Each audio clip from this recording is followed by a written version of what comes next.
Welcome. On this video, we will be discussing the idea of triangle inequality. Before we dive into the idea of triangle inequality, we have to discuss the relationship that exists between the angles of a triangle and the sides of a triangle.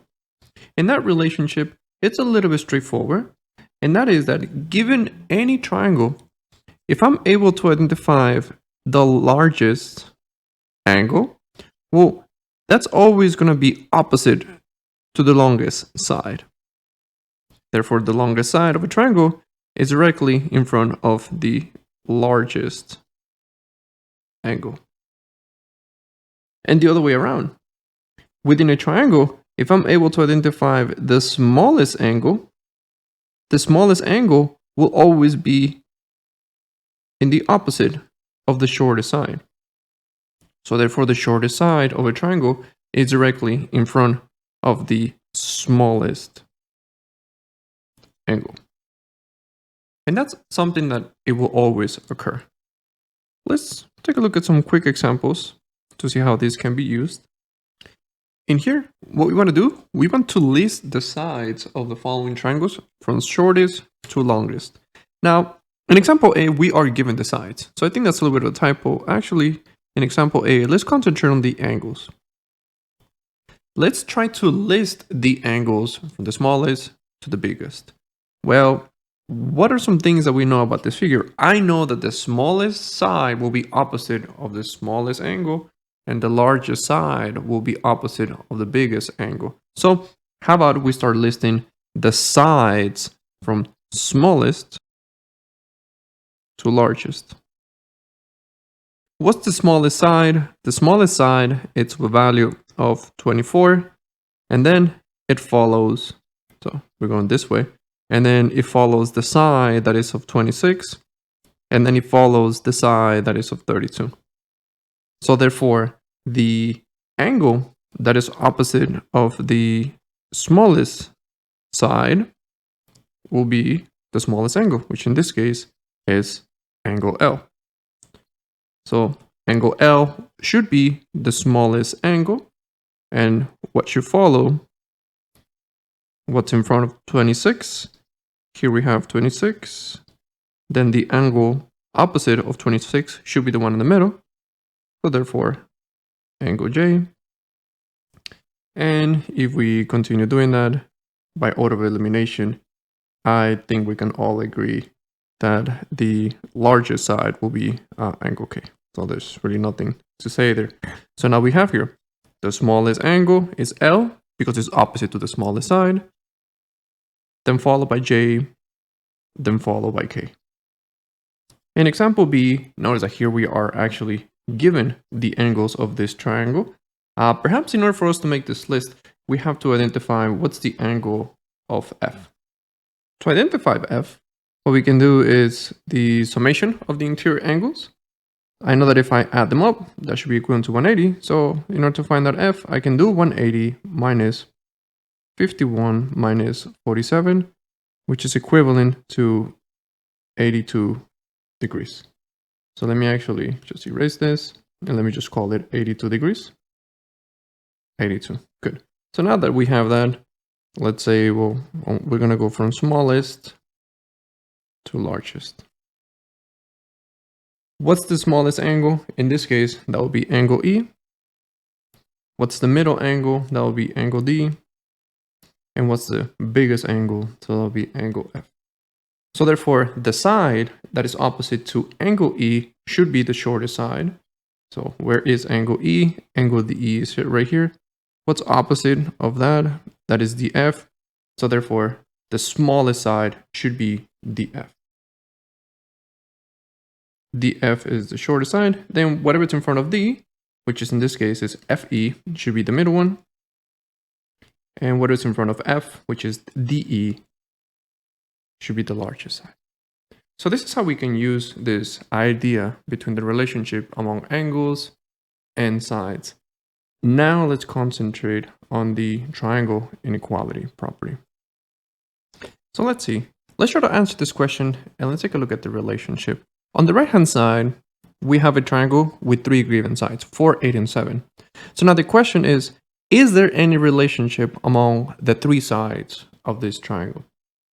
Well, let's start by just choosing two sides. So let me choose the side that has a value of 4 and the side that has a value of 8. What would happen if I were to add them up? 4 and 8 is equal to 12.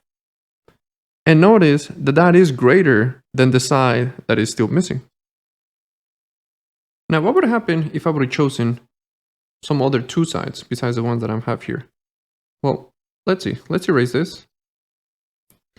And now let's choose the side that is 8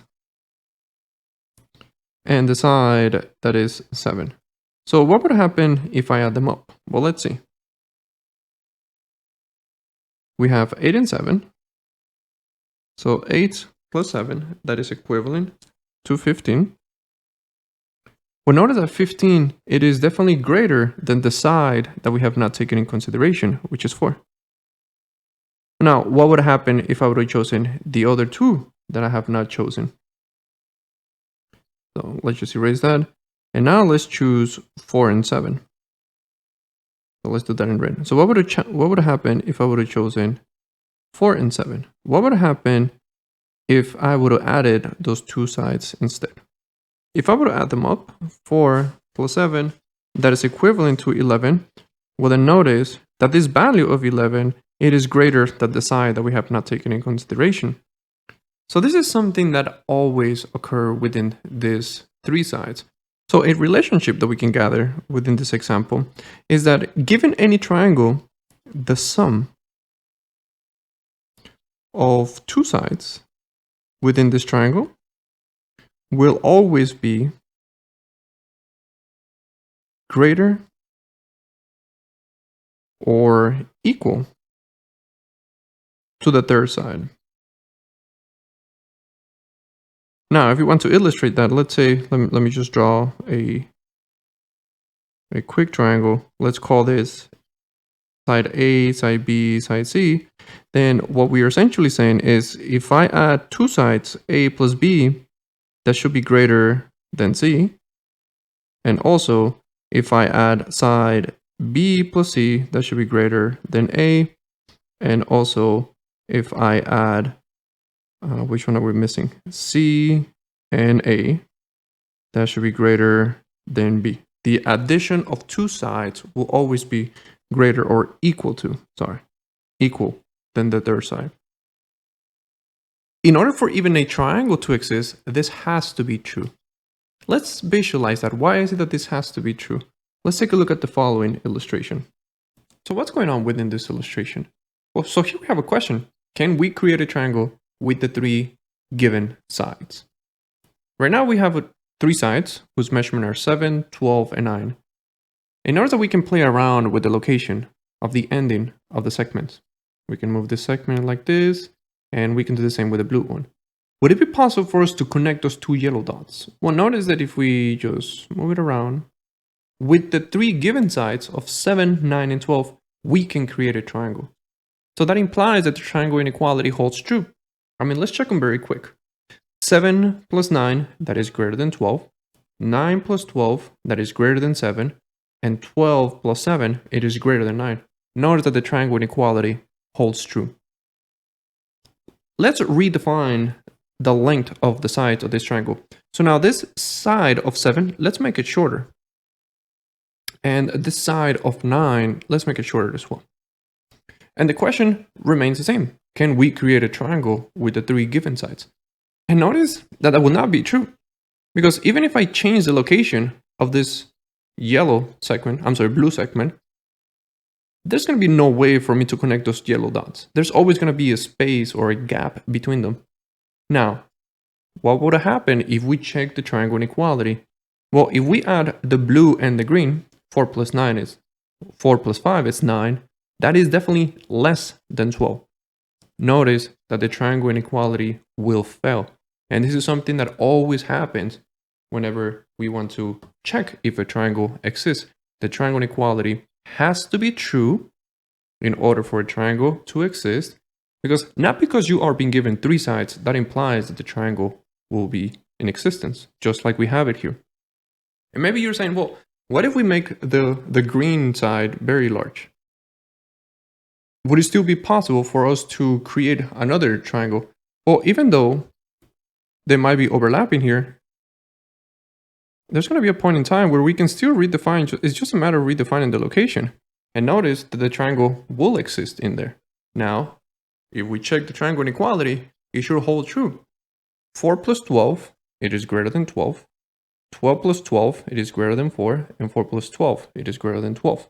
Notice that the triangle inequality holds true. Let's take a look at some examples now that we have discussed and visualized the triangle inequality. In here, what we want to do, we want to decide whether it is possible to construct the triangle with the sides that are given. 4, 9, and 10. The strategy here is that we got to use triangle inequality. Because look at what we want to do. If we want to see if a triangle can even be made, then the triangle inequality has to hold true.